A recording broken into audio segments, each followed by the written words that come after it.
May tanong ako sa'yo, bilis. Bibigyan kita 100. Ha? Bilis na. Istorbo mo ako. Sige, bili.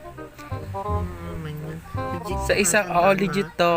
Sa isang syudad kasi, nagtatalo. Money down mo na. Mamaya. Sa isang syudad kasi, nagtatalo-talo yung magkakapit bahay. May isa kasing manok na tandang sa bubong. Tapos, nagtatalo-talo yung mga magkakapit bahay. Kasi, yung itlog ng tandang, nagtatalo-talo sila kung saan babagsak. Sa tingin mo, saan babagsak ang itlog ng tandang? Ang tandang nasa tuktok ng bahay. Oh my God! Wow! Sa tingin mo, saan babagsak ang itlog?